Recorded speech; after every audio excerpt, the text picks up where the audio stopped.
Par rapport aux thèmes qui étaient soumis à notre analyse, notamment comment booster notre entreprise ou votre entreprise, nous pouvons retenir que pour booster une entreprise, il faut d'abord savoir ce que c'est que l'entreprise. C'est comme une organisation qui réunit des moyens humains, matériels, technologiques pour pouvoir atteindre l'objectif par la production des services ou des biens.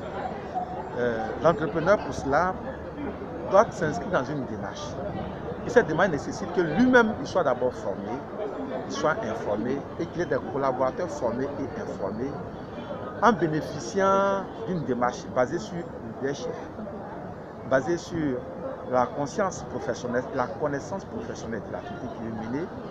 Mais la connaissance professionnelle de l'activité qu'il veut mener, comme elle répond à un besoin qui est le besoin, à la demande sur le marché, il faut bien que l'entreprise maîtrise la demande et propose à la demande les produits et services qui sied à cette demande-là.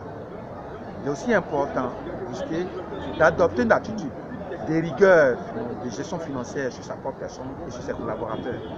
Un entrepreneur n'a pas d'amis, un entrepreneur a un client et il a son entreprise à développer.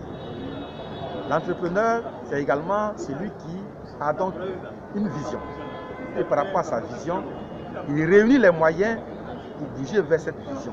Il se donne un temps, il se donne un code de conduite, il élabore un modèle de procédure qui lui permet de pouvoir évoluer pour atteindre cet objectif. Donc il a un idéal, il a un mentor à qui il veut ressembler et sur les ordres d'équipe généralement ou sur les conseils d'équipe il travaille. Pour cela, ne pas vivre la pression de la fiscalité, il se doit d'être accompagné par les conseils des CGA, ce sont des centres de gestion agréés, et puis se faire former à la gestion. Comment gérer la meilleure, comment gérer de façon efficiente son entreprise, ce sont les modules GEM qui sont généralement employés et utilisés, peut aider les jeunes gens à évoluer. Les erreurs qu'ils commettent généralement, c'est qu'ils montent des projets, voyant qu'il y a de l'argent à distribuer auprès des banques. Non, le projet on le monte et la première ressource c'est soi-même.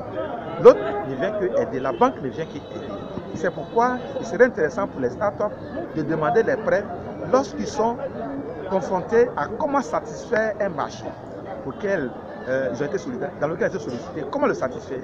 En ce moment, le prêt qui vient permet de pouvoir satisfaire le marché automatiquement à rembourser. Donc, on ne se lève pas pour entreprendre, mais on peut apprendre à entreprendre, on peut apprendre à développer l'entrepreneuriat et cela se fait par, par des stratégies qu'on met en place, des moyens qu'on réunit et la ligne de conduite qu'on se donne. Mais il faut se faire former les autres et être un leader. Le leader, c'est celui qui amène les autres à travailler et qui nous sert des leaders. Je vous remercie.